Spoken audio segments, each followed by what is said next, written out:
একটি নতুন সকাল, নতুন করে দেখা সবকিছু স্বাগত জানাই একাত্ত সকালে আপনাদের সাথে আছে আমি বন্যা মির্জা। শুরুতেই জানিয়ে দেব আজকের প্রধান শিরোনাম। ভাস্কর্য সরানোর বিক্ষোভে চড়াও পুলিশ, হেফাজত সন্তুষ্ট, এবার খেলাফতের নতুন দাবি। রোববার থেকে রোজা শুরু করলেন মুসল্লিরা, বিদ্যুৎ পরিস্থিতি স্বাভাবিক হবার আশাবাদ।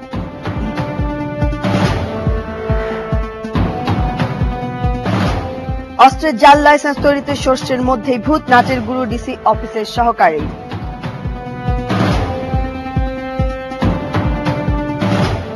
খুলনা বিএনপি নেতা মিঠুকে হত্যার আগে ডিবি পরিচয় দেয় মোটরসাইকেলধারী আরোহীরা।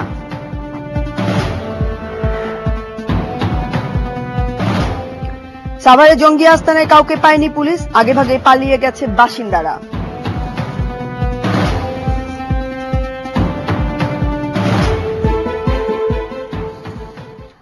আমরা দেখে নেব আজকের পত্রিকার প্রধান প্রধান শিরোনাম। শুরুতে রয়েছে প্রথম আলো। আমরা দেখতে চাই প্রথম আলো। প্রথম আলোর খবর, সুপ্রিম কোর্ট চত্বর থেকে ভাস্কর্য অপসারণ, ক্ষোভ বিক্ষোভ, পুলিশের বাধা। সমকাল, প্রতিবাদকারীর ওপর চড়াও পুলিশ। কালের কণ্ঠের খবর, ভাস্কর্য সরানোর প্রতিবাদে ঝড়। দৈনিক ইত্তেফাক, আধিপত্য বিস্তার নিয়ে বিএনপি নেতা মিঠু খুন। যুগান্তর, সুপ্রিম কোর্ট চত্বরে ভাস্কর্য অপসারণ, বিক্ষোভ, পুলিশের মিছিলে পুলিশি অ্যাকশন। বাংলাদেশ প্রতিদিন, মধ্যরাতে স্মরণ হয়ে সুপ্রিম কোর্টের ভাস্কর্য। ভোরের পাতা, সারা মেলেনি রাজনৈতিক দলগুলোর, নির্বাচন পর্যবেক্ষণ নীতিমালা। সকালের খবর, জলকামান ও কাঁদানে গেছে মিছিল, ছত্রভঙ্গ। ভাস্কর্য সরানোর প্রতিবাদের খবরই এটি। সংবাদ, রাতের আঁধারে ভাস্কর্য অপসারণ, প্রতিবাদকারীদের ওপর পুলিশের লাঠিচার্জ। দৈনিক জনকণ্ঠ, ঈর্ষণীয় সাফল্য, মাতৃ ও শিশু স্বাস্থ্য সেবায় নানা কার্যক্রম। ভোরের কাগজের খবর, মৌলবাদী ভোটের কাছে সরকারের নতি স্বীকার, বিশিষ্টজনদের অভিমত। আলোকিত সময়, ভাস্কর্য অপসারণে উত্তাল সারা দেশ। ঢাকার বাইরের পত্রিকাগুলো দেখছি। প্রিয় চট্টগ্রামের খবর, চট্টগ্রামের বিএনপি প্রার্থীর হাতে দৌড়ঝাঁপ শুরু। কুমিল্লার কাগজ, শেখ হাসিনার হাতেই বাংলাদেশ নিরাপদ, জগন্নাথ ইউনিয়ন আওয়ামী লীগের সম্মেলনে এমপি বাহার বলেছেন। দৈনিক সাঙ্গু, চট্টগ্রামে খেলাপি ঋণ 15,000 কোটি। সবুজ সিলেটের গ্রামাঞ্চল অন্ধকারে, দৈনিক 20 ঘন্টা লোডশেডিং। রংপুর চিত্র, সিন্ডিকেট নিয়ন্ত্রণে মাছি গোয়েন্দারা। গ্রামের কাগজ, সুপ্রিম কোর্টের ভাস্কর্য সরানো নিয়ে হইচই।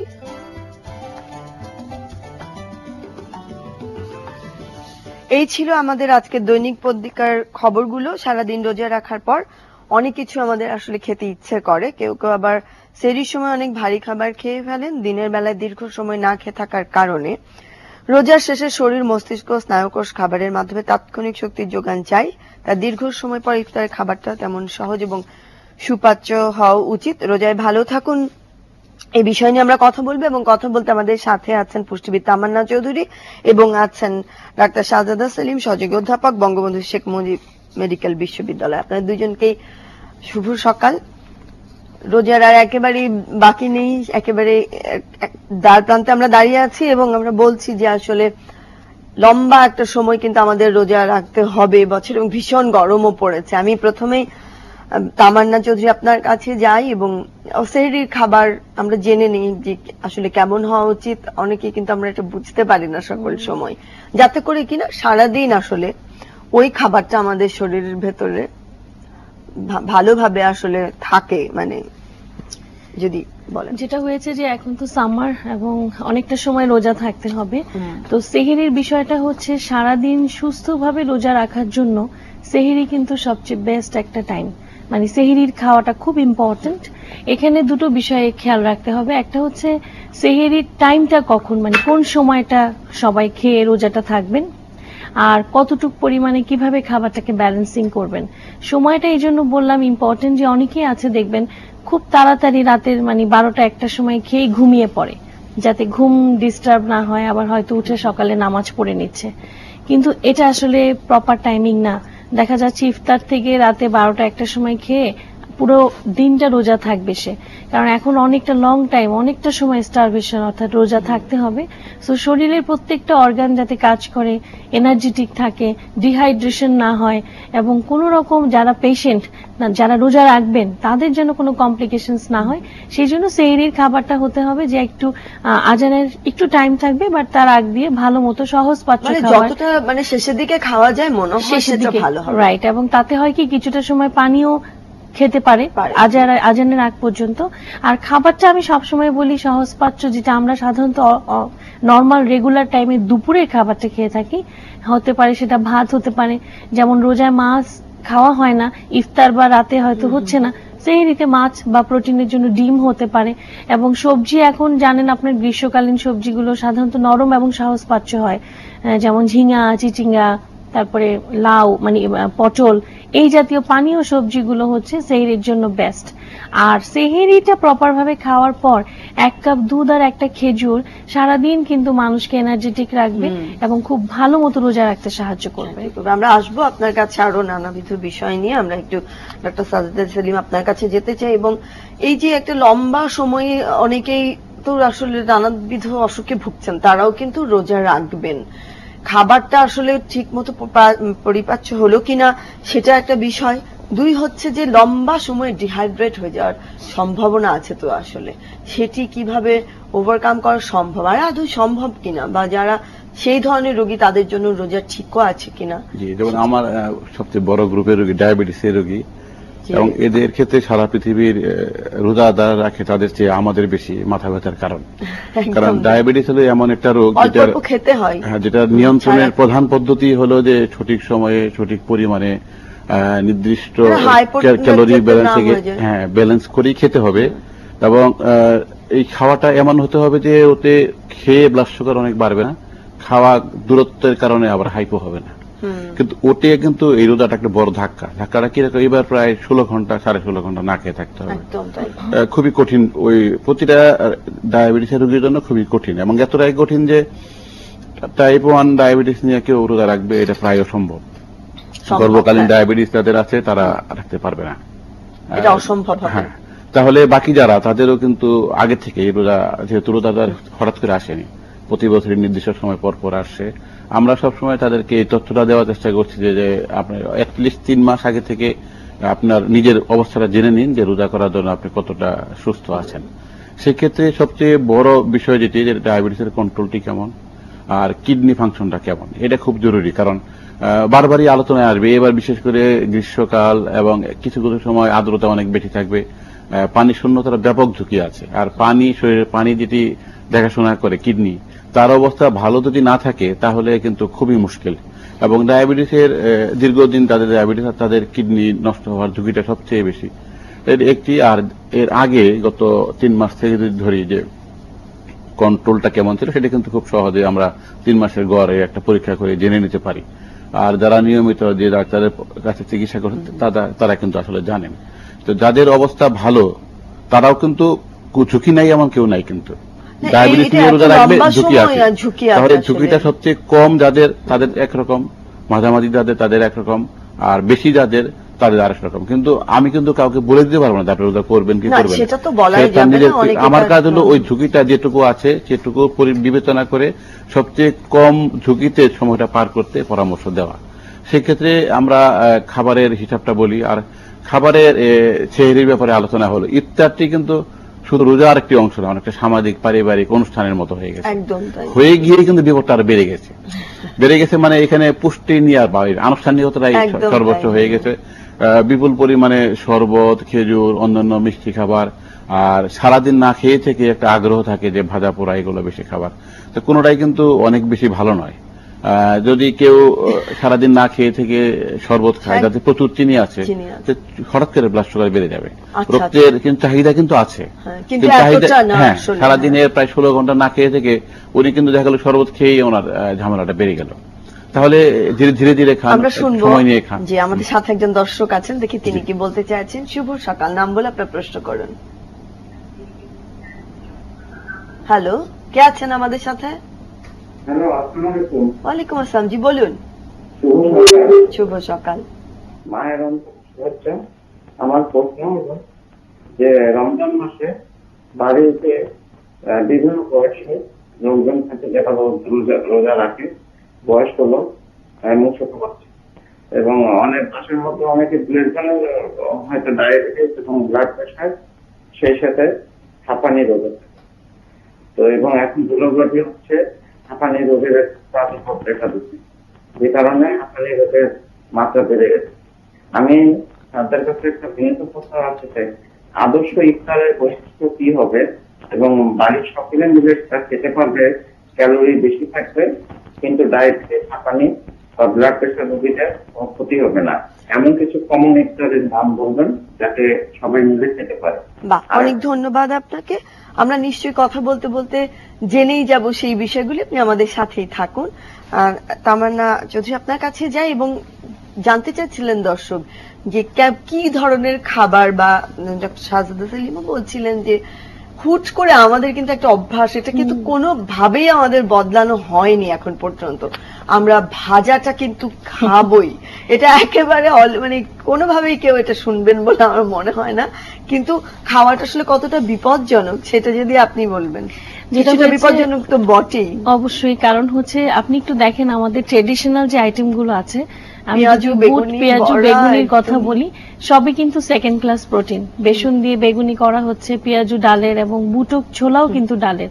তো যেটা হয় ব্যালেন্সিংটা, উনি যেটা উল্লেখ করেছেন যে বাড়িতে কিন্তু সবাই রোজা রাখে, ছোট বড়, কারো ক্যালোরি একটু বেশি লাগে, কারো একটু কম। তো এক্ষেত্রে সবচেয়ে হেলদি ওয়ে হচ্ছে যে ইফতারের সময় আগেই সবার প্লেটে সার্ভিংটা করে দেওয়া, মানে বেড়ে দেওয়া। এটা কিন্তু সোয়াবও হয়, আমি যতটুকু জানি। যেভাবে আমরা সকল সময় জানি যে ইফতারে একটা রেওয়াজ আছে, যেমন রেওয়াজ, বলছিলেন হ্যাঁ। ডক্টর শাহজাদা সেলিম, যে খাবার কিন্তু একটা সামাজিক সামাজিক বিষয়ও বিষয়। হয়ে গেছে এখন Right, ইফতারটা। এবং আমরা ইফতারটা সার্ভও করি কিন্তু ভাগ ভাগ ভাগ করে, হ্যাঁ। এবং সেখানে বেস্ট হচ্ছে যে আপনি যখন ফার্স্ট হচ্ছে আমরা একটা তরল খাবার দিয়ে ইফতার শুরু করি। তো উনি যেটা জানতে চেয়েছিলেন, বেস্ট হচ্ছে লেবু শরবত বাড়িতেই করা, এখানে কোনো কালারের ব্যবহার নাই, এবং শরবতের ক্ষেত্রে একেবারে কালারলেস বিষয়টা চিন্তা করতে হবে, অথবা হোমমেড কিছু, যেমন এখন অনেক রকম রসালো ফল পাওয়া যাচ্ছে, সেটা জুস যদি চিনি ছাড়া করে, যারা বড়রা চিনি ছাড়া খেলো, ছোটদের জন্য হয়তো 1 চামচ চিনি অ্যাড করা হলো, এটা সম্ভব। তখন ক্যালোরিটা ঠিক থাকে। এবং খাবারটাকে একটু কন্ট্রোল করার জন্য আপনি যেটা বলছিলেন যে এই যে ভাজা পোড়া, এটাকে কন্ট্রোল কিভাবে করবেন, বেস্ট ওয়ে হচ্ছে ধরেন আপনি একটা বাটিতে একটা পেঁয়াজু, একটা বেগুনি, একটু বুট একবারে মাখিয়ে খাওয়া। তাতে যেটা হয় কি, পরিমাণটাকে কন্ট্রোল করা সম্ভব আচ্ছা হয়। আচ্ছা, আমরা আরেকটু জানবো, আমাদের সাথে দর্শক আছেন, দেখি তিনি কি বলছেন। শুভ সকাল, নাম বলে প্রশ্ন করুন আপনার। হ্যালো, আসসালামু আলাইকুম। ওয়ালাইকুম আসসালাম, জি বলুন। জি, আমার নাম হান্নান। জি বলুন। জি, আমার নাম হান্নান। জি, আমরা শুনছি, আপনি বলুন। জি, ওই আমার প্রেশার আছে, আমি ক্যামরোডিন প্লাস খাই সকালবেলায়। জি। তো কালকে ছিল তো রোজা, জি, তো আমি কোন সময় ওই ক্যামরোডিন প্লাসটা খাবো? আচ্ছা আচ্ছা, সম্ভবত সেহরির পরপর ওনাকে খেয়ে নিতে হবে। জি, এটা খুব একটু ভালো প্রশ্ন। আবারও বলছি যে যাদের হৃদরোগ আছে তাদের অনেকেরই একাধিক রকম ওষুধ চলবে, এবং এই ওষুধগুলো খুব বেশি সমস্যা হয় না, কারণ যে আগে সকালে খেতেন, উনি সকালে খেতেন, এখন সেহরির সময় খাবেন।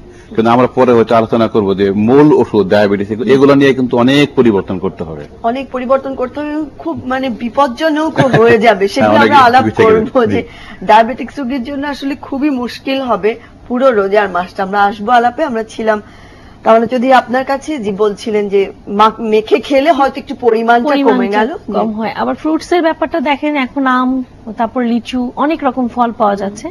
ক্যালোরি বেশি ইনটেক করে ফেললে ইফতারে ম্যাক্সিমাম মানুষই কিন্তু দেখবেন রোজায় ওয়েট গেইন করে। একটা একদম বড় তাই, হ্যাঁ, অংশ। এটার একমাত্র কারণ হচ্ছে ওই যে স্যার যেটা বলেছিলেন যে ওই যে ইফতারের যে ক্রেভিংটা চোখ থেকে আসে, ব্রেন থেকে আসে, আর মাউথ আমরা যখন বসি হ্যাঁ খেয়ে ফেলি। বেস্ট ওয়ে আপনি ওই যে যেটা বললাম যে একবারে প্লেটে অনেক বেড়ে সময় এমন হয় যে আমরা খেতে পারি না কিন্তু নিতে রাইট পছন্দ নিতে করি। পছন্দ করি। ফ্রুটস গুলো যদি একবারে মাখিয়ে, সবার জন্য স্ট্যান্ডার্ড মাপ হচ্ছে 1 কাপ, অর্থাৎ আপনি 2 টুকরো 3 টুকরো আম, 2টো লিচু, একটু সবটা বাঙ্গি, মিলিয়ে সবটা মিলিয়ে খেতে পারেন। জুস খেলে আবার শুধু খেজুর, হয়তো আর কোনো ফ্রুটস তখন খেলেন না। মানে আমরা মনে করি জুস যখন খাই, একটা ম্যাঙ্গো জুস করে যখন বাসায় খাই, তখন মনে করি আমার তো ফল খাওয়া হয়নি, আবার ফলও খাচ্ছি। আচ্ছা, এই যে হ্যাঁ, যে juice করে ফেলে আবার পরিমাণটা, ফলের আকারে হ্যাঁ, সেটা থেকে তখন যায়। মনে করে জুস একটা ক্যাটাগরি, ফল হচ্ছে আরেকটা, কিন্তু দুটোই কিন্তু সোর্সটা এক। তো সেই জায়গাটাই হচ্ছে একটা তরল খাবারের পর 2টো খেজুর খেয়ে, অল্প কিছু খেয়ে নামাজ পড়া, একটু ব্রেক দেওয়া, ইনস্ট্যান্ট একটা এনার্জির প্রয়োজন হয় অনেকটা সময় আমরা। অনেকেই কিন্তু করে থাকেন, হ্যাঁ। মানে সম্পূর্ণভাবে যে করে নিলেন তা না। ইফতারটা তা না, করে নামাজে পরে আবার আস্তে আস্তে হ্যাঁ, খেয়ে থাকেন। খেয়ে থাকে এবং তো ভারী সেটা ভালো খাবার, তাহলে। সেটা অনেক ভালো। এবং ভারী খাবার বলতে অনেকে একটু বিরিয়ানি করে, পরোটা কাবাব করে। আমি সব সময় বলি যে ইফতারির থেকে এটাকে শিফট করে ডিনারে নিয়ে যাওয়া, অর্থাৎ একটা মিলকে অনেক সময় ইফতারের সাথে মিল অ্যাড করা হয়। যেমন আপনি অনেক রকম ইফতার খেলেন, বিরিয়ানিও করলেন, অনেক রকম ইফতারের পরে হালিম খেলেন, হালিম কিন্তু ইটসেলফ এটা একটা মিল, ডাল এটা বেশ, চাল হ্যাঁ, অনেক কিছু দিয়ে আছে, বেশ ভারী একটা বেশ খাবার। ভারী। তো আমি বলি যে ঠিক আছে আপনারা খান, ট্রেডিশন খেতেই হবে, আমিও খাবো। সেটা হচ্ছে যে ইফতারটা করার পরে, তারাবির পরে হালিমটা সবাই মিলে আবার আচ্ছা, খাওয়া। আচ্ছা। মানে আমাদের একই খাবার হয়তো থাকতে পারে, কিন্তু খাবারগুলোকে আস্তে আস্তে আস্তে আস্তে, মানে অল্প অল্প রাত করে পর্যন্ত মানে অল্প অল্প করে খাওয়া খেতে যেতে হবে। পারে, সেটা ভালো হয়। ভালো হয়। আমাদের সাথে দর্শক আছেন, অনেক প্রশ্ন আজকে থাকবে, স্বাভাবিকভাবেই রোজের শুরু। জি, শুভ সকাল, নাম বলে প্রশ্ন করুন। হ্যালো, জি বলুন। আসসালামু আলাইকুম। ওয়ালাইকুম আসসালাম। যে হার্টের রোগীদের ডাক্তার যে ওষুধটা খাবে 3 বেলা, কিভাবে খাবে, এটা আর কি।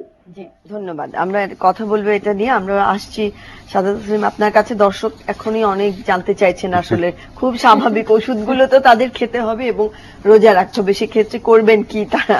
এক্ষেত্রেও 3 বার খাওয়া কিন্তু কোনো সমস্যা নেই। আগের রোজার হিসাবটা আপনাকে যদি সহজ করে ফেলতে পারেন, যে আগে যে নাস্তাটা করতেন, খাওয়া কিন্তু 3 বারই হচ্ছে। হ্যাঁ, আগের যে নাস্তাটা করতেন ওটা ইংরেজি ব্রেকফাস্ট, এখন যে ইফতার করছেন সেটাও ব্রেকফাস্ট, তাহলে সকালটাকে ঠেলে সন্ধ্যায় নিয়ে গেলেই কিন্তু মোটামুটি অ্যাডজাস্ট হয়ে যাবে। আমরা ধরে নিই যে ব্রেকফাস্টটা হচ্ছে সাইরির সময়, হ্যাঁ, তারপরে তাহলে সকালের ওষুধটা চলে লাঞ্চটা যাবে, হচ্ছে ইফতারি, আর দুপুরেরটা রাতে চলে তো- যাবে আগের রাতে খাবার সময়, আর সেহরির সময় চলে যাবে রাতেরটা। এটা একটু এগিয়ে, ওটা একটু পরে। কমনলি যে ভুলটা হয় সেটা হলো সকালেরটাকে আর সেহরিটাকে মিলাবার চেষ্টা করা হয়, এটা কিন্তু করা যাবে না। আচ্ছা আচ্ছা। কারণ এখানে কিন্তু পুরাটাই চেঞ্জ হয়ে গেছে। কিরকম কর্মময় সময় সারাদিন না খেয়ে থাকবেন, যেটা আমরা অন্য 11 মাস করি, যে কর্মময় সময় দিনে আমার সাধারণত খাওয়াটা এরকম, রাতের একবার খাওয়া হচ্ছে, কিন্তু এখানে কিন্তু কর্মহীন সময়টা আপনার খাবার সময়।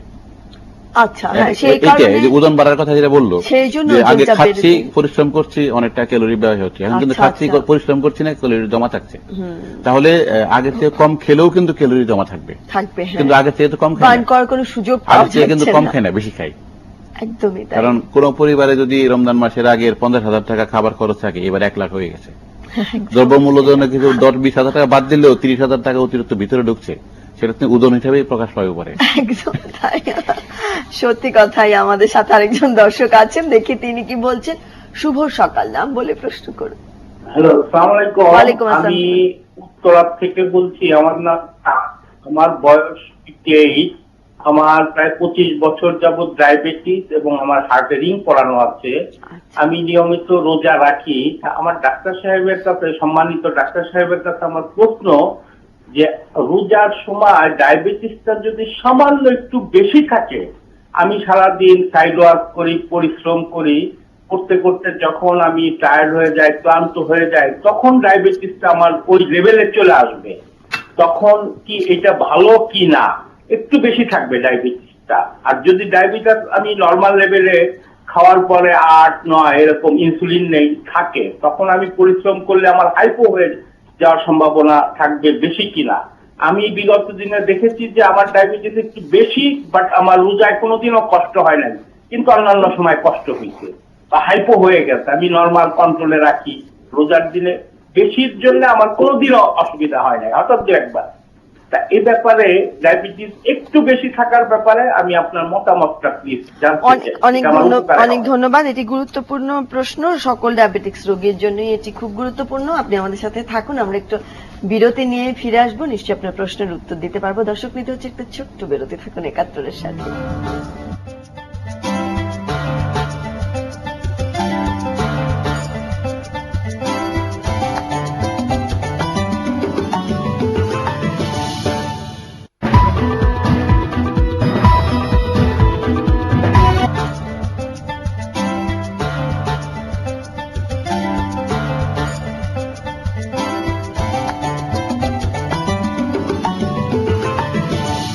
বিরতির পর স্বাগত ৭১ সকালে। রোজায় ভালো থাকুন, এটি আজকের বিষয়। আমাদের কথা বলছিলাম, আমাদের সাথে আছেন তামান্না চৌধুরী এবং আছেন ডক্টর সাজুদুল সেলিম। আমাদের সাথে একজন দর্শক ছিলেন যার কিনা 25 বছর ধরে ডায়াবেটিক্স আছে এবং উনি বলছেন উনি রোজার সময় বেশি ভালো থাকেন, মানে বা একটু বেশি ডায়াবেটিক্স ওনার যদি থাকে তাহলে সেটা সমস্যা কিনা।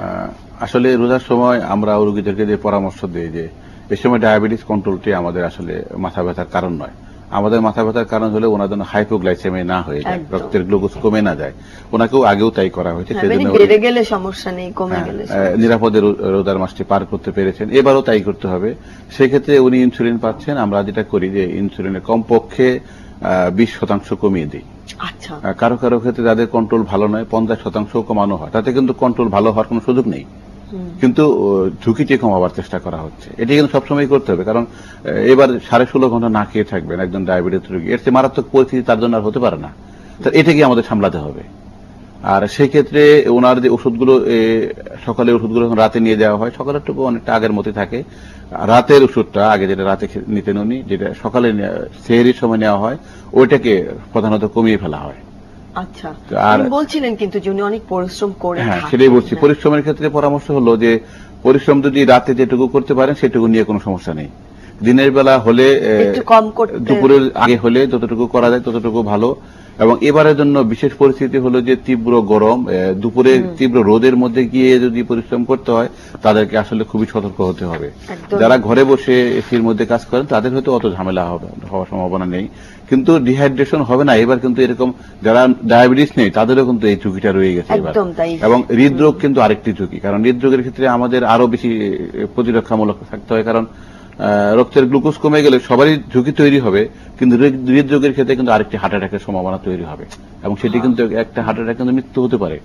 তাহলে ওনার জন্য অবশ্যই এরকম যে অন্য সময় যদি ওনার এই বয়সে আমাদের টার্গেট থেকে থাকে খালি পেটে 6, খাবার পরে 7, 7.5, কিন্তু এখানে কিন্তু আমরা খালি পেটে হয়তো 8 এরকম একটা রাখার চেষ্টা করবো, যে খাবার পরে 10, 11 এরকম। মানে ঝুঁকিটা সামলাবার জন্য এইটা করা হবে, না হলে আসলে খুবই বিপজ্জনক একটা পরিস্থিতিতে যেতে হবে। ওনার বিষয়টা একটু বলি যে ওনার একটা কোয়েশ্চেন ছিল সবসময় বাড়া থাকে, রোজায় কেন কন্ট্রোল থাকে। এটার একমাত্র হচ্ছে ডিসিপ্লিন, টাইমিং। ডায়াবেটিস কমানোর সবচেয়ে বেস্ট রুলস হচ্ছে ঘড়ি। তো নর্মাল সময় দেখা যাচ্ছে আমরা ঘড়ি মেনটেন করে খাওয়া দাওয়া করছি না, লেট নাইট খেলে ফাস্টিং বেড়ে যায়, লেট করে ব্রেকফাস্ট খেলে র্যান্ডম সুগার বেড়ে যায়। কিন্তু রোজায় ওনাকে একেবারে টাইমলি ইফতারটা করতে হচ্ছে, ডিনারটা ঠিক টাইমে করতে হচ্ছে এবং সেহরি, যার জন্য ওনার ব্লাড সুগারটা মানে দুটো তো একেবারে সময় মতো, একেবারে সময় মতো বার্তা ঘটার সুযোগ নাই এখানে। তারাবিটা থাকে, যেটা কিন্তু অনেক বড় একটা এক্সারসাইজ। আমরা ডায়াবেটিক পেশেন্টকে বলি, বিশেষ করে যারা ইনসুলিন নেয়, যে তারাবি পড়লে এবং যদি সে ইনকেস করতে চায় exercise, better blood sugar check করে নেওয়া। কারণ সুগার লেভেল কখনোই 4 বা 4-এর নিচে দেখা গেলে খুব বেশি এক্সারসাইজ করা বা ওই সময় রোজাটা সে রাখবে কিনা সেটাও কিন্তু অনেক ঝুঁকিপূর্ণ। এবং টেস্টের ব্যাপারে আমিও স্যারকে বলবো যে একটু দর্শকদের বলতে, যে অনেকের ধারণা ডায়াবেটিস রেখে টেস্ট করলে রোজা ভেঙে যাবে, কিন্তু এটা কিন্তু আমরা যতটুকু জানি স্যার যে এটা ঠিক না। তার কারণ হচ্ছে এটা গড়িয়ে পড়লে, তাই তো এটা আসলে সময়ের সাথে কিছুটা তাল মেলাবার চেষ্টা করা হয়েছে, যে জীবনদায়ী ওষুধ যেগুলো সেগুলো কিন্তু উনি নিতে পারবে, যেমন ইনসুলিন। জি, আরেকজন যদি প্রশ্ন করলেন যে ওনার হাঁপানি আছে, ওনার যদি ইনহেলার নিতে হয় উনি কিন্তু দিনের বেলাতে নিতে পারবে, এটি রোজা ভাঙার কারণ নয়। আর ডায়াবেটিস নিয়ে ব্লাড সুগার মাপতেই হবে। কি জন্য? যে যদি বেশি কমে যায় তাহলে রোজা ভাঙতে হবে, সেটাকে না ভেবে কিভাবে দেখবেন, দেখতে হবে। কিন্তু দেখে যদি দেখা যায় যে 7 আছে তাহলে কিন্তু রোজা ভাঙতে হবে না তাকে। তাহলে একটু বলি ডায়াবেটিস নিয়ে কখন রোজার সময় উনি ব্লাড সুগার দেখবেন, সেটি হলো যে আমরা একটা স্ট্যান্ডার্ড মেনে চলি যে 2 ঘন্টা পরে। তাহলে সেহেরি যদি উনি 4:45টার সময় করে থাকেন তাহলে 5:45টায় একবার দেখতে হবে। এটা এবং প্রথম রোজা দ্বিতীয় রোজা দেখাটা খুব জরুরি এই কারণে, কারণ আগে গত 11 মাস কিন্তু এইভাবে উনি জীবনযাপন করেননি, খাদ্য পদ্ধতি জীবনযাপন এইভাবে ছিল না। তাহলে প্রথমে 1-2 দিন দেখে নেওয়া উচিত। আর এরপরে হলো যেটা আগে ফাস্টিং ছিল সেটা এখন হয়ে যাবে বিকাল 4টার সময়। আচ্ছা, আর তারপরে ইফতারের ঠিক আগে, ইফতারের 2 ঘন্টা পরে। এই 4 বার যদি 1-2 দিন দেখে নেন তাহলে কিন্তু উনি যে বুঝে গেলেন যে বুঝে যাবেন এখনকার এভাবে। খাবার পরিস্থিতি, পরিবেশের সাথে ওনার রক্তের গ্লুকোজটি কেমন আছে। সেক্ষেত্রে যদি খুব ভালো থাকে তাহলে ভালো, আর না হলে আবার চিকিৎসকের পরামর্শ নিয়ে যেখানে প্রবলেম আছে সেটাকে কারেকশন করে নেওয়ার ব্যবস্থা করতে হবে। একদম তাই। মানে এত ছোট ছোট ডিটেল গুলো বদলাতে হবে তার জীবনের রুটিনের ক্ষেত্রে। আর এটি নানান কিন্তু কিছু। আমরা ডায়াবেটিস নিয়ে, যে শুধু ডায়াবেটিস নয়, ডায়াবেটিস এবং হৃদরোগ একবারে আষ্টে পৃষ্ঠে জড়িত, যে এটা নিয়ে হলো যে খাবারের যেটা ক্যালোরি এবং বিপাক দুটাই কিন্তু এখানে কিন্তু বড় আরেকটি ঝুঁকি হলো যে একজন লোককে রাতের বেলা শুধু খাওয়ার জন্য উঠতে হচ্ছে। এটা কিন্তু ওনার শারীরিক সুস্বাস্থ্যকে ব্যাহত করবে। কারণ আমাদের এই এবং আবার খেয়ে উনি ঘুমিয়েও হ্যাঁ, পড়বেন সকল আসলে। হরমোনই কিন্তু একটা রিদম আছে, সাইক্লিক রিদম আছে। হ্যাঁ, প্রথম 11 মাসের সাথে এটা কিন্তু কিন্তু একটা কন্ট্রাডিক্টরি পরিস্থিতি। তাহলে এটাকে যদি আমি তাল মিলাতে চাই তাহলে কিন্তু আগের সাথে মেলানো নেই। যে 25 বছর যাবো ডায়াবেটিক, ওনার কিন্তু গত বছর 24 বছর যাবো ডায়াবেটিক ছিল। এই 1 বছরে ওনার অর্গান অনেকগুলো অঙ্গ প্রত্যঙ্গ আরো ক্ষতিগ্রস্ত হয়েছে, আগামী বছর আরো হবে। তাহলে এটা কিন্তু গত দিনের সাথে তাল মিলিয়ে লাভ নেই, আজকেরটা ওনাকে জেনে নিতে হবে, জেনে নিয়ে তার সাথে তাল মিলাতে হবে। এবং আমরা সবার জন্য চেষ্টা করছি যাতে একটা নির্বিঘ্ন কম ঝুঁকিপূর্ণ অবস্থায় রমজান মাসে পার করতে পার পারে। করা যায়। আর কি কি খাওয়া যাবে, কি কি খাওয়া যাবে না, সেটারও আমার মনে হয় একটা শুধু রোগীদের জন্যই নয়, সকলের জন্য একটা তালিকা থাকলে ভালো। যদি সেটা আপনি বলেন যে অনেক কিছু খাওয়া উচিত না যেগুলো আসলে আমরা খেয়েই থাকি। ভাজা পোড়া আমরা একবার বলেছি, কিন্তু তারপরেও কিছু খাবার আছে না যেগুলো আসলে ঠিক এই মাসটাতে না খাওয়াই ভালো। তেমন যেমন কোনো? এখন অনেক গরম পড়েছে, তো অনেক শক্ত খাবার সহজভাবে বলে দেই, কারণ খাবারের অনেক নাম আছে, যেই খাবারগুলো হজমে অনেক সময় নেয়। যেমন অনেক শাক fiber, জাতীয় জিনিস, বাদাম, অনেকে হার্টকে ভালো রাখার উদ্দেশ্যে কোনো না কোনো ভাবে বাদাম খায়। এবং যেই খাবারগুলোতে রঙের ব্যবহার আছে এবং টেস্টিং সল্টের ব্যবহার, অর্থাৎ ইনগ্রেডিয়েন্টস গুলোকে যদি আপনি অ্যাভয়েড করতে পারেন, অনেক খাবারকে কিন্তু হেলদি ওয়েতে খাওয়া সম্ভব। যেমন ফ্রুটস এর মধ্যে অতিরিক্ত বিট লবণ না ব্যবহার করা, যেহেতু আপনি দেখছেন যে সবারই প্রেশার, ডায়াবেটিস কিছু না কিছু আছে, এবং এই রোজায় 1 কাপ দুধ বা একটা ফ্রুটস, বিশেষ করে ফ্রুটস হিসেবে সাধারণত খেজুর খেয়ে থাকে। কার্বোহাইড্রেটের মধ্যে আমার চয়েস হচ্ছে, সবসময় আমি বলি যে চিড়া মুড়ি, যেগুলো খুব লাইট, যেমন পরোটা না খাওয়া, খুব নান রুটি না খাওয়া, বা ব্রেড অ্যাভয়েড করা। যেমন ব্রেডের মধ্যে ইস্ট থাকে, অ্যাসিডিটি হয় রোজায়, কিন্তু অ্যাসিডিটি কনস্টিপেশন এটাতে ভুগবেন, ভুগবে, অনেকেই ভুগবেন, কারণ ওই ভোর রাতে খেয়ে শুয়ে পড়ছে, অনেক পানিও খাচ্ছে ডিহাইড্রেশন প্রতিরোধে, ফলে ডাইজেশনে তো কিছুটা হ্যাম্পার হয় খাবারের সাথে সাথেই পানি খেলে, কিন্তু কিছু করার নেই, পানি খেতেই হবে। সেই জন্য বেস্ট ওয়ে হচ্ছে যে আপনাকে এমন কোনো খাবার সিলেক্ট করা যেটা কনস্টিপেশন না তৈরি করে। আর সেই ক্ষেত্রে বাইরের কেনা ইফতারের থেকে আমি সবসময় প্রেফার করি, কারণ এখন একটা ট্রেডিশন হয়ে গেছে যে কে বাইরের কোন খাবারটাকে বাড়িতে নিয়ে আসতে পারছে, খেতে পারছে। জুসের ক্ষেত্রে আমি আগেই বলেছি যে যত রকম কালার কমার্শিয়াল জুস আছে সেগুলোকে অ্যাভয়েড করা। কোল্ড ড্রিঙ্কস এই সময় না খাওয়া, যেহেতু সামার, অনেকেরই ক্রেভিং থাকবে, একটু ঠান্ডা ক্রেভিং এর জন্য কোল্ড ড্রিঙ্কস খাচ্ছে, যেটা অনেক ক্ষতি করতে পারে আমাদের শরীরের। এক্সেসিভ চা কফি, আমি তো বলি পুরো রোজাতে চা কফি না খেতে পারলে কনস্টিপেশন, অ্যাসিডিটি অনেক মিনিমাইজ করা সম্ভব। আচ্ছা, চা কফি, হ্যাঁ, অনেকেই একেবারে সাথে সাথে ইফতার করার ইফতার পরে করার পর একটু চায়ের যাদের নেশা নেশা থাকে, আছে, হ্যাঁ। আমরা দেখি দর্শক আছেন, আমরা আরো কথা বলবো। শুভ সকাল, নাম বলে প্রশ্ন করুন। হ্যালো, হ্যালো, আসসালামু আলাইকুম, শুভ সকাল। ওয়ালাইকুম আসসালাম, জি বলুন। আমার প্রশ্ন পুষ্টিবিদের কাছে, যে উনি একটু বলবেন যে ইফতারের সময় বা সেহরির সময় রান্না বান্নাটা কিভাবে করলে কোন রান্নার মধ্যে কি কি মশলা বা অ্যাভয়েড করা যাবে, বা রান্নাটা কিভাবে করলে খাবারটা সহজ পাচ্য হবে।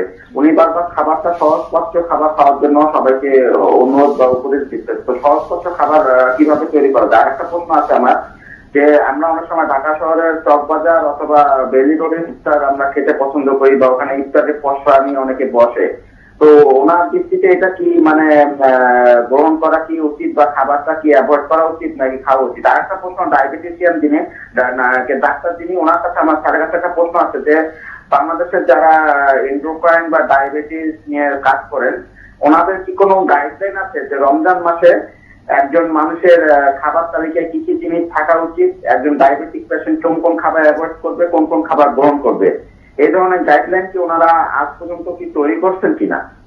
অনেক ধন্যবাদ আপনাকে, খুবই সুনির্দিষ্ট অনেকগুলো 3টি প্রশ্ন question। উনি করেছেন। Right. প্রথম প্রশ্ন দিয়ে আসি আমরা। ওনার জিজ্ঞেস করছিল, আপনি বারবার বলছেন Easy। খাবারটা হবে এমন, কিন্তু রান্নাটা কিভাবে হবে অবশ্যই, অবশ্যই। সেটা আপনি বলছিলেন। রান্নার ক্ষেত্রে সবচেয়ে সহজ উপায় আমি বলে দেই যে অল্প তেল ব্যবহার করা, খুব ভালো মতো সিদ্ধ করা, যেমন যেটা আমরা করি বেশিরভাগ সময় মানে সেদ্ধ সিদ্ধ খাবার সাধারণত আমরা বলে থাকি যে সবজি যতটা কম সিদ্ধ হবে স্বাস্থ্যের জন্য ভালো, কিন্তু রোজায় ওয়েল কুকড সবজি হচ্ছে সবচেয়ে সেফ। এবং মশলার ক্ষেত্রে যেটা হচ্ছে খুব কম পরিমাণে মশলা, আদা রসুন ঠিক আছে, তার টেস্ট ওয়াইজ সে নিতে পারে। একটুখানি মরিচ, মরিচের হলুদ, ব্যাপারটাকে আমরা হ্যাঁ। বলি, যেটা হলুদ আর মরিচটাকে একটু মিনিমাইজ করে ব্যবহার করা। টেস্টিং সস, সয়া সস বা কমার্শিয়াল যে সসগুলো আছে সেগুলো রান্নার মধ্যে ব্যবহার না করা। তেলের ব্যাপারটা হচ্ছে কম তেলে বা শ্যালো ফ্রাই কিন্তু ঠিক আছে, হয়তো মাছ খেলো অল্প তেলে ভাজা, কিন্তু অতিরিক্ত কড়া ভাজা, যেটা হচ্ছে গভীর মানে ডুবো তেলের মধ্যে ভাজা খাবারগুলোকে তাকে অ্যাভয়েড করতে হবে। আর রান্না বা ভাত, যেমন অনেকে আছে একটু শক্ত ভাত খেয়ে থাকেন, তো তাদেরকে আমরা বলি একটু নরম ভাত এই সময় খেতে, নরম হাতে বানানো রুটি খেতে, মানে যেগুলোতে হচ্ছে, এবং চাবাতেও হবে, খাবারকে সহজপাচ্য করতে হলে চাবাতে হবে। সেকেন্ড কোয়েশ্চেনটা ছিল ইফতার, যেহেতু অনেক রকমের ইফতার থাকে এবং এটা আমাদেরও অনেক সময় মনে হয় একটু খেয়ে দেখি, ইটস ওকে, আমরা সবকিছুই মানা করি না। তো সেটা হতে পারে এমন যে সপ্তাহে একদিন হয়তো ওখান থেকে একটা কোন ইফতার, কারণ সবাই খাচ্ছে, মানুষের তো আত্মতৃপ্তিও থাকতে হয়, তো সেখান থেকে একটা কিছু আনলে, বাইরে থেকে কিনে আনলে সেটাকে একটা সিলেকশন করবে যে আমি ফ্রাইডেতে এটা খাবো, একটা দিন সিলেকশন করবে। পুরো রোজার মাসে যদি সপ্তাহে, এক মাসের মধ্যে 4 দিন মানুষ একটু বাইরের কিছু খায়, এটা কোনো সমস্যা নাই, বাট রেগুলার সেটা যেন না হয়। যেমন আমরা জিলাপি আনি বা হালিম কিনে আনছি, এটা যেন রেগুলার না হয়। সকলেই করেন, খুবই হ্যাঁ। মানে না করে থাকতেই পারবেন কিনা আমার খুব সন্দেহ আছে। আর আমরা একটু জানি যে ডায়াবেটিক্স এর কোনো তালিকা আসলে আদৌ করা উনি হয়েছে খুব কিনা। ভালো প্রশ্ন করেছে। আসলে আমরা কিন্তু সারা পৃথিবীতে ডায়াবেটিস চিকিৎসার জন্য একটা গাইডলাইন ব্যবহার করি। সবাই একটি ব্যবহার করে তা না, কিন্তু অবশ্যই গাইডলাইন ব্যবহার করে। শুধু ডায়াবেটিস নয়, এখন সারা পৃথিবীর সকল রোগের জন্য সর্বসম্মতভাবে গৃহীত কিছু গাইডলাইন ব্যবহার করা হয়। ডায়াবেটিসের ক্ষেত্রে রমজান মাসের জন্য এটি কিন্তু সারা পৃথিবীর ডায়াবেটিসের রোগীর তুলনায় সংখ্যা খুব কম। এবার প্রায় 40 কোটি মানুষ রোজা রাখবেন, এরকম একটি ধারণা করা হচ্ছে। আর তার মধ্যে একটি বড় অংশ দক্ষিণ পূর্ব এশিয়া এবং মধ্যপ্রাচ্যের দেশে, আর কিছু কিছু বিভিন্ন দেশে ছড়ানো ছিটানো আছে। ওই জন্য যে গাইডলাইনটা আমরা এখানে ব্যবহার করি, এটা যে সাউথ এশিয়ান কনসেনসাস গাইডলাইন। আচ্ছা, উনি আসলে খুব বিজ্ঞ লোকের মতো প্রশ্ন করেছেন। সেটা পাবেন কোথায় সকলে? সেটা কিন্তু আমরা ফলো করি, আচ্ছা, আমরা ওটা মেনেই চিকিৎসাটা দিই। কিন্তু আচ্ছা, আচ্ছা। আমরা সকল ডাক্তার, উনি জানতে চাইছিলেন, উনি আমি হ্যাঁ। সেটাই বলছি না, এটা কিন্তু খুব সাইন্টিফিক, এটা কিন্তু একদম সাইন্টিফিক, যার পড়তে অভ্যস্ত নয় সে কিন্তু আসলে অতটা বুঝতে পারবেন না। আচ্ছা। কিন্তু আমরা বাংলাদেশে যেটা এবারেও করছি, অনেকবার করছি, আমরা যে সমস্ত প্রতিষ্ঠানে ডায়াবেটিসের ডাক্তার আছে, যেমন সবচেয়ে বড় প্রতিষ্ঠানের মধ্যে বারডেম একটি, আমরা বঙ্গবন্ধু শেখ মুজিব মেডিকেল ইউনিভার্সিটি, আমরা কিন্তু প্রাতিষ্ঠানিক ভাবে শুধু ডায়াবেটিস নিয়ে যত বড় সম্ভব আমাদের সামর্থ্যের মধ্যে চিকিৎসকদেরকে প্রথমে অন্যান্য ডিসিপ্লিনের চিকিৎসকদেরকে নিয়ে আমরা ওই গাইডলাইনের ভিত্তিতে সহজভাবে বাংলায় উপস্থাপনা করার চেষ্টা করেছি। রোগীদেরকে নিয়ে অনেকগুলো করছি, আপনাদের মাধ্যমে যেগুলো হচ্ছে সপ্তাহে করছে, এগুলো হচ্ছে। কিন্তু এটা কিন্তু সরাসরি গাইডলাইন বলছি না এই কারণে, এখানে ওটা কিন্তু শুধু চিকিৎসকদের জন্য, ওটা অন্যদের ক্ষেত্রে অতটা গ্রহণযোগ্য নাও হতে পারে। কিন্তু চিকিৎসক যখন রোগীকে দেখবেন, তিনি ওইটাকে মেনে চলে রোগীকে পরামর্শ দেবেন। জানতে চাইছিলেন যে রোগীদের জন্য কোনো গাইডলাইন আছে কিনা যেটি সরাসরি ওনারা পেতে পারেন? না, এটা কিন্তু কোনো চিকিৎসার জন্য নেই, না, চিকিৎসার জন্য ডাক্তারদের জন্য গাইডলাইন। এটা যেটা হয়েছে বারডেম হসপিটালের যারা রেগুলার মেম্বার, উনি খাদ্য তালিকার কথা বলছিলেন, ওই বইটা ওদের যারা বারডেমের মেম্বার তাদের জন্য একটা খাদ্য তালিকা করা আছে।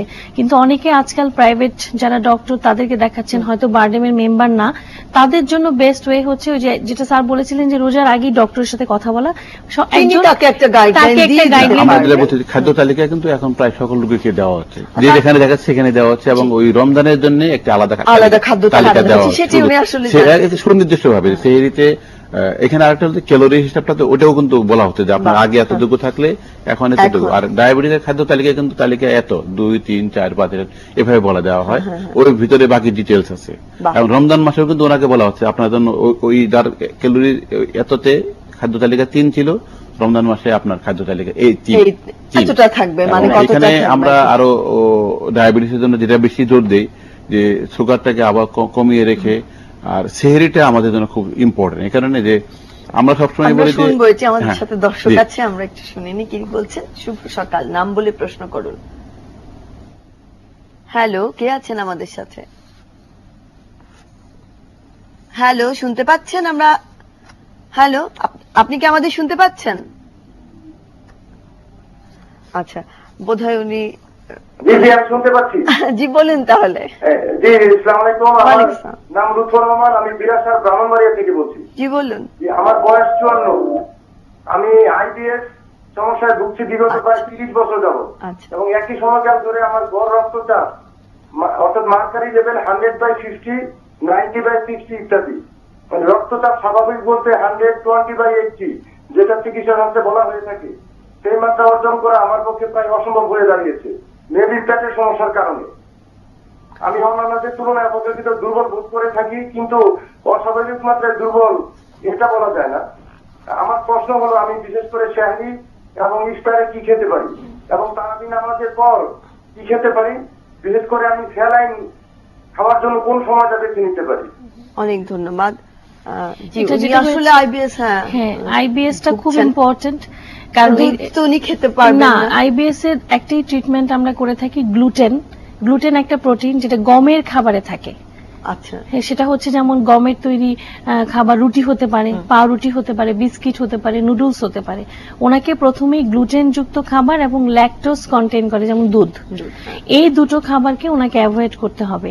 কিন্তু ওনাকে এইটার পরিবর্তে রাইস বেসড খাবার খেলে উনি এনার্জেটিকও থাকবেন, কারণ আইবিএস পেশেন্টের কিন্তু অনেক দুর্বলতা থাকে, অনেক সময় ওদের হেমোগ্লোবিনও কম থাকে। আচ্ছা। তো সেই দুর্বলতা ওভারকাম করার জন্য আমি সাজেস্ট করব স্যালাইন না, কারণ ওনার বয়স 54 এবং ওনার আর প্যারামিটার্স গুলো লাইক ব্লাড প্রেশার বা ব্লাড প্রেশারকে বাড়াতে অথবা কিডনিকে সেভ করার জন্য স্যালাইন ভালো জিনিস হবে না।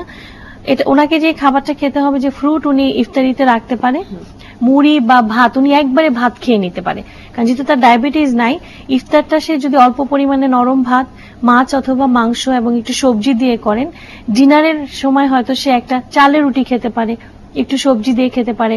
আর দুধ যেহেতু সে খেতে পারছে না, তাকে অবশ্যই কোনো না কোনো ভাবে একটা ডিম তার 3 বেলার খাবারে রাখতেই হবে, এবং এনার্জেটিক কিছু খাবার যেমন খেজুর, আম আছে এখন। আইবিএস এ কিন্তু নরম খাবার, যেটা আমি বারবার বলি মুখে চিবিয়ে খাওয়া যায়, যেমন কাঁঠালের চেয়ে তার জন্য আম বেটার হবে। হ্যাঁ, সহজভাবে, মানে হজম যেটা হবে। খুব নরম এবং রসালো। কাঁঠাল আবার একটু ফাইবার থাকে, একটু সময় নেয়, তাই তাকে খাবারগুলো এমন ভাবে খেতে হবে। আমি সহজভাবে বলে দিচ্ছি যে চালের উপর বেস করে যে খাবারগুলো, অর্থাৎ রাইস দিয়ে খাবার, সেটা চাপটি হতে পারে, চিত পিঠা হতে পারে, আচ্ছা, অনেক আচ্ছা, ধরনের অনেক খাবার ধরনের আছে। খাবার আছে। ওনাদের ব্রাহ্মণবাড়ি ওনারা মেরা পিঠা খায়, তো এইরকম যদি কিছু চালের খাবার উনি খায়, এনার্জেটিক থাকবে। আর প্রেশারটাকে একটু বাড়ানোর জন্য মাংস এবং ব্ল্যাক কফি আমরা বলি, যে দুধ চিনি ছাড়া অল্প একটু কফি জাস্ট পানির মধ্যে দিয়ে ব্ল্যাক কফি করে খেলে যদি 3 বার খায়, প্রেশারটা কিন্তু অনেকটা কন্ট্রোল হয়। আচ্ছা, বাহ, আমরা জানলাম এটাও। আমাদের একটা বিরতি নেবার সময় আছে, বিরতি নিয়ে আমরা আপনার কাছেই আসবো, যেটি নিয়ে আমরা কথা বলছিলাম। দর্শক, এই মুহূর্তে নিতে হচ্ছে একটা ছোট্ট বিরতি, থাকুন 71-এর সাথে।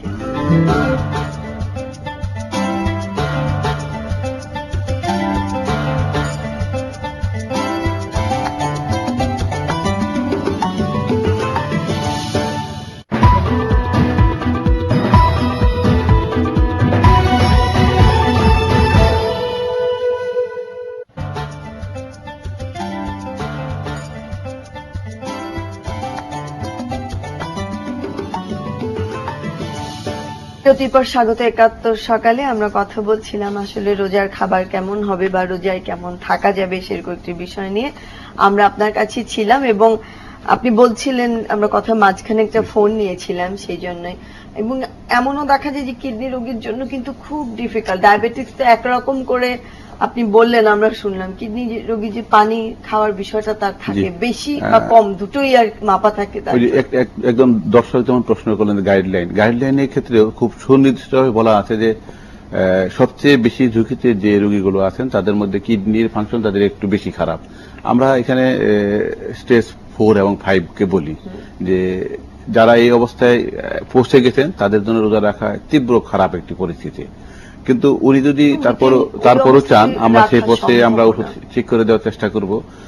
রোজার সময় বিশেষ করে এই গরমের সময়টাতে দিনের বেলা যত আগাতে থাকবে, পানি শূন্যতার সম্ভাবনা তত বাড়তে থাকবে। কিন্তু ওনার তার পানি খাওয়ার সুযোগ নেই, যা খাবার সেহরিতে খেয়ে নিয়েছেন। সেই ক্ষেত্রে সেহরিতেই এমন কিছু খাবার থাকতে হবে যেটা যথেষ্ট পানি থাকে। তাহলে এমনি সাধারণ পানি হতে পারে, দুধ যাদের হজম হবে দুধ খেতে পারেন, ডালও কিছু কিছু খেতে পারেন। কিডনি রোগীর জন্য কিন্তু অনেক সময় দুধও একটা, হ্যাঁ, কারো কারো ক্ষেত্রে রেস্ট্রিকশন থাকে, সেগুলো কিন্তু ওই রেস্ট্রিকশন যখন আরোপ করা হচ্ছে তখন কিন্তু রোজা ওনার জন্য খুবই মানে রোজাটা না করার গ্রুপে উনি পৌঁছে গেছেন, এমন অবস্থা তৈরি হবে। হৃদরোগীদেরও অনেক বিবেচনা ব্যাপার আছে, কিন্তু ডায়াবেটিস নিয়ে যারা রোজা রাখবেন সবার জন্যই একটা বিশেষ বিবেচনা করতে হবে। তাহলে উনি কি অবস্থায় আছেন সেটি রোজার আগেই উনি যে ডায়াবেটিসের ডাক্তারের কাছে চিকিৎসা নিচ্ছিলেন তার কাছে গিয়ে রোজার জন্য প্রস্তুতিমূলক একটা পদক্ষেপ নেবেন ডাক্তার এবং রোগী মিলে। তাহলে প্রথমেই হবে যে উনি ওনার নিজের অবস্থানটা জানবেন যে আমি কতটা ঝুঁকিতে আছি, এটা কমাবার জন্য কি কি করব, একদম সুনির্দিষ্ট, এখানে কিন্তু কোনো ফাঁক রাখা যাবে না। আর ওষুধের ক্ষেত্রে একটু বড় বিবেচনার বিষয়, কারণ অন্য প্রায় ওষুধই এরকম যে খাবার সাথে সম্পর্ক নেই, কিন্তু ডায়াবেটিসের সকল ওষুধই খাবার আগে পরে দেওয়া হচ্ছে, আগে রক্তের গ্লুকোজ ঠিক রাখার জন্য, পরে রক্তের গ্লুকোজ ঠিক রাখার জন্য। আর রোজার মাসে এসে খাবার পুরোটাই শিফটিং হয়ে যাচ্ছে, মানে দিনকে রাত হয়ে যাচ্ছে। তাহলে পরিমাণ যেমন চেঞ্জ হবে। তাহলে আবারও খুব সহজ করে বলার চেষ্টা করি যে যারা মুখে খাবার ওষুধ খাচ্ছিলেন নাস্তার আগে, এখন সেটি ইফতারের সময় খাবেন। ইফতারের আগে যে পানিটা দিয়ে শুরু করেন ওই পানিটার সাথে উনি যে ট্যাবলেটটা নাস্তার আগে খাচ্ছিলেন, যে ট্যাবলেটটি দুপুরে খাচ্ছিলেন ওটি আগে রাতে খাবেন, যেটি রাতে খাচ্ছিলেন সেহেরি খাবেন, আগেও বলেছি। কিন্তু এইখানে বিবেচনায় আবারও একইভাবে আসতে হবে যে অনেকগুলো ট্যাবলেট আছে এরকম যে একটা খাচ্ছেন, দুইটা খাচ্ছেন, তিনটা খাচ্ছেন। তাহলে কিন্তু আমরা সবসময় চেষ্টা করি যে 3 বারে না গিয়ে ওষুধগুলোকে 2 বারে শিফট করার জন্য, তাতে ওনার জন্য একটু সহজ হয়। কিন্তু বিবেচনা কিন্তু একটি যে ডায়াবেটিস কন্ট্রোলকে ছাড় দিচ্ছি, হাইপোগ্লাইসেমিয়াকে ঠেকাবার চেষ্টা করছি। তাহলে এই সময় কিন্তু ভালো কন্ট্রোল আমরা কখনোই আশা করি না। রোগীরা যেন এই তথ্যটি ভুল না হয়, এমন রোগীর সংখ্যা বেড়েও যায়। সকল হাসপাতালে যেখানে ডায়াবেটিসের রোগী ভর্তি হয়, রোজার শুরুতে হাইপোগ্লাইসেমিয়া রোগীর ভর্তি হওয়ার সংখ্যা বেশি হবে এবং কারো কারো অবস্থা খুব খারাপ হয়ে যায়। আমরা আসলে কখনোই চাই না যে আমাদের কোনো রোগী কোনো ঝুঁকিতে পড়ুক, কিন্তু ঠেকানো যাচ্ছে না। আসলে সবাই মিলে চেষ্টা করছি। রোগীরা যদি আমাদের সাথে পরামর্শগুলো আগে ভাবে করে ওনার অবস্থান বুঝে চেষ্টা করে, ডাক্তার থাকে হ্যাঁ, কাউকে না কাউকে তো দেখাচ্ছেন উনি তো কাউকে না কাউকে দেখাচ্ছেন, তার সাথে পরামর্শটা করে নিতে পারেন, পরামর্শটা করে নেওয়া ভালো। খুব অল্প সময় যে একটু বলবো শুধু কিডনি পেশেন্টের ব্যাপারে, যে ডায়াবেটিসে যেমন আমরা শুধু ব্লাড সুগারটা নিয়ে কথা বলি, কিন্তু কিডনি পেশেন্টদের ইউরিক অ্যাসিড, ইউরিন ইনফেকশন, অনেকের দেখা যাচ্ছে ইউরিয়া বেশি থাকছে। সো খাবারটা এখন বাংলাদেশে মোটামুটি সব জায়গায় ডায়েটিশিয়ান আছে, একটু যদি ডক্টরের সাথে কথা বলে এবং ডায়েটিশিয়ানের সাথে সেট করে সে যদি রোজা রাখার মাইন্ড সেট করে, অবশ্যই আসলে নিয়ে নেওয়া উচিত আমার মনে হয়, কারণ খানিকটা হলেও সে অনেক অনেক ভালো থাকবেন, রোজাও রাখতে পারবেন, সুস্থও থাকতে পারবেন। আর তবে কি সেহরির সময়টা একটু আসলেই খাবার জন্য বেশ, মানে যারা অসুস্থ সুস্থ মানুষের ক্ষেত্রে তো সকল কিছুই ঠিক আছে, সেটা হচ্ছে ঘুম থেকে উঠে এত অল্প একটা সময়ের মধ্যে তাকে খাবারটা তড়িঘড়ি করে শেষ করতে হয় এবং তারপরে আসলে তড়িঘড়ি করে পানি খেয়ে আবার শুয়ে পড়তে হয়, মানে ওঠা এবং ঘুমানোর সময়ের ব্যবধানটা এত। আরো কিছু ট্যাবলেট নিয়ে আরো সমস্যা, যেমন আমরা হাইপোথাইরয়েডের রোগীদেরকে ওষুধটি দিচ্ছি, সুনির্দিষ্ট সময় বলে দিচ্ছি যে আপনি নাস্তার 1 ঘন্টা আগে, কমপক্ষে 1 ঘন্টা আগে খাবেন। এই সময়টা মেলানো কিন্তু খুব মুশকিল। এখন অন্যান্য দেশে তারা তাদের মতো করে, আমরা এখন সবচেয়ে সুবিধাজনক মনে করছি, যেহেতু থাইরয়েডের রোগী কিন্তু ডায়াবেটিস অনেক বেশি, প্রায় 2 কোটি রোগী আছে থাইরয়েড সমস্যা নিয়ে বাংলাদেশে। তো কিন্তু মারাত্মক অবস্থা কম হচ্ছে বলে ডায়াবেটিস আলোচিত কম হচ্ছে। তাহলে এই আজকের অনুষ্ঠানের এই সুবিধাই বলে দিচ্ছি যে আমরা বাংলাদেশে যে জীবনযাপন করছি, তাহলে এই সময়টা যারা নিজেরা রান্না করছেন সেহরির জন্য, ওনারা হয়তো 1 ঘন্টা সময় পাচ্ছেন। এরা তো বেশি লোক নয়, বেশি লোক খালি খাচ্ছেন, ওই গ্রুপে লোক বেশি। তাহলে ওনারা যদি থাইরয়েডে থাকে থাইরক্সিন ট্যাবলেটটি খান, আমার মনে হয় রাত্রিবেলা শোবার সময় খেয়ে নেওয়াটা সবচেয়ে ভালো হবে, কারণ এটি ট্যাবলেটটি খেতে হবে খাবার 1 ঘন্টা আগে অথবা খাবার 2 ঘন্টা পরে। তাহলে যদি 9টায় খান 11টায় ঘুমান, তাহলে এরকম একটা সময় যদি হয় তাহলে এই সময়টা ওনার জন্য খুব ভালো হবে। অন্য সময় আবার রোজা শেষে কিন্তু নাস্তার 1 ঘন্টা আগে ফিরে যাবে উনি। একেবারেই তাই। আমরা বলছিলাম যে সেহরির সময়টা এত কম থাকে যে ওই সময় হুট করে উঠে ঘুম থেকে তারপরে সুস্থির হয়ে বসতে বসতে আসলে খেয়ে ফেলতে হয়, খেয়ে কোনো রকম পানি খেয়ে আবার ঘুমি, এরকম কিন্তু সকলে করে থাকেন। এটা তাতে তো গ্যাস হ্যাঁ। যাদের সমস্যা আছে, খাবারটা যেহেতু পরিপাক হলো না ঠিক মতো, তাতে একটা সমস্যা হতে পারে। এখানে সেটা হচ্ছে কিন্তু বেশি হয়। টাইম ম্যানেজমেন্টটা খুব ভালো মতো খেয়াল করতে হবে, যে আমরা যখন ইফতারটা করি তারপর একটু রেস্ট, তারাবি। আমাদের কথা হচ্ছে যেহেতু সবকিছুই সময় পাল্টাচ্ছে, অবশ্যই উচিত 10টার মধ্যে মেক শিওর করা যে আমরা শুয়ে পড়বো। 10টার সময় শুলেও কিন্তু আপনি কিছুটা সময় ঘুমাতে পারছেন। ঘুম কিন্তু এই 1 মাস আপনাকে ওই 7 থেকে 8 ঘন্টার মধ্যেই রাখতে হবে। অন্য সকল কিছু পরিবর্তন হলেও হলেও ঘুমের সময় ঘুমের- কিন্তু আসলে আপনার মানে পরিবর্তন হচ্ছে না, ওটা ওই সময়ই থাকছে, কারণ সময়- দিনে তো সকলে কাজ কাজ করছে। করছে, এবং যেহেতু রোজায় অফিস টাইমিং গুলো এই জন্যই কিন্তু আগায় দেওয়া হয়। সো বাসায় এসে একটা রেস্ট, যারা অসুস্থ বিশেষ করে আধা ঘন্টা রেস্ট নিবেন, এবং সবাইকে মেক শিওর করতে হবে যে তাড়াতাড়ি ঘুমিয়ে পড়ছেন। তাহলে কিন্তু নিজেদের ফ্যামিলি টাইম ম্যানেজমেন্ট ঠিক থাকলে, এবং অতিরিক্ত খাবার করতে হলে কিন্তু অতিরিক্ত পরিশ্রম করে সেটা তৈরি করতে হয়।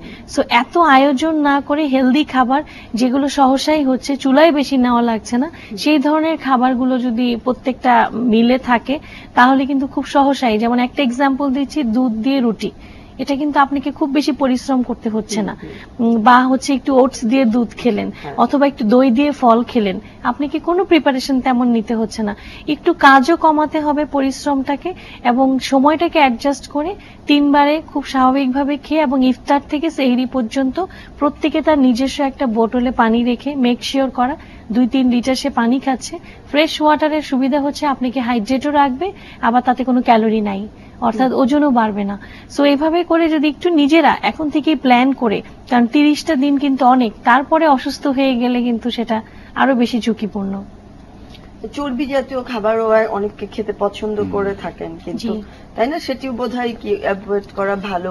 অবশ্যই, কারণ আমরা অনেক পেশেন্ট রোজার পরে পাবো যাদের কোলেস্ট্রল অনেক হাই হয়ে High হয়ে গেছে। যাবে, হ্যাঁ। শুধুমাত্র চর্বির থেকেই যে কোলেস্ট্রল বাড়ে সেটা না, আর একটা আছে ট্রাইগ্লিসারাইড, যেটা অতিরিক্ত কার্বোহাইড্রেট থেকে, এই যে আম কাঁঠালের সিজন এই অনেক সময় তো বেশি, সকলেরই বেড়ে যায়। সবার বেড়ে যায়। আমের সময় একটু এবারে সহ্য একটু বলি, করতেই হবে। এবার আমরা 2টা সিজন নিয়ে খুব দুশ্চিন্তাগ্রস্ত থাকি আমাদের ডায়াবেটিসের রোগীর কারণে। একটি হলো রমজান মাস, মারাত্মক সময়, আরেকটা হচ্ছে আরেকটা হলো আমের সময়। এবার 2টা কিন্তু একসাথে হয়ে গেছে, একসাথে।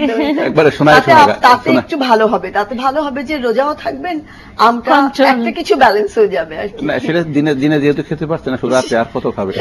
সেই জন্য একটু ব্যালেন্স না, হয়ে যাবে। তবু আরেকটা তথ্য এখানে জরুরি, সেটি হলো যে এই যে ফল খাবে না, ফলের রস খাবে। তো যদি রমজান মাস ভুলে যাই, অন্য সময়ের কথা বলি, ফলের সবসময় ভালো, কারণ আমরা এমন কিছু খাবার খেতে চাই, যেহেতু আমাদের খাবারটা পেট ভরানোর একটা টেন্ডেন্সি থাকে, তাহলে পরিমাণটা বেশি থাকুক, ক্যালোরি কম থাকুক, এমন খাবার খেতে হবে।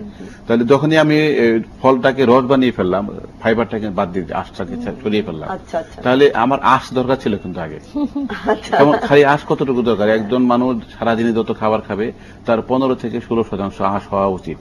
যখন ডোজ করে ফেললাম, আঁশ কিন্তু জিরোর কাছাকাছি চলে একদমই আসে। চলে তাহলে আসে। এই সময় যদি আমরা ফলের রস না খেয়ে আস্ত ফলটাই খাই, তাহলে কিন্তু সব দিক দিয়ে লাভ হবে। লাভ হবে। আমাদের এই বোকামি করা ঠিক হবে না। আমরা অনুষ্ঠানের একদম শেষ প্রান্তে চলে এসেছি। আমের সময়, সবাই মন ভরে আম খাক, এবং আমটাই খাক আমের জুসের চাইতে, সেটাই ভালো। এবং আমার মনে হয় যে আজকের অনুষ্ঠানে যারা ছিলেন দর্শক এবং শুনেছেন, তাদের কিছুটা হলেও উপকার হবে। আপনাদের দুজনকে অনেক ধন্যবাদ আমাদের অনুষ্ঠানে আসবার জন্য। দর্শক, এই ছিল আজকের ৭১ সকালে। যোগদিন ৭১ ফেসবুকে সকলে ভালো থাকুন, সুস্থ থাকুন, সব সময় থাকুন ৭১-এর সাথেই।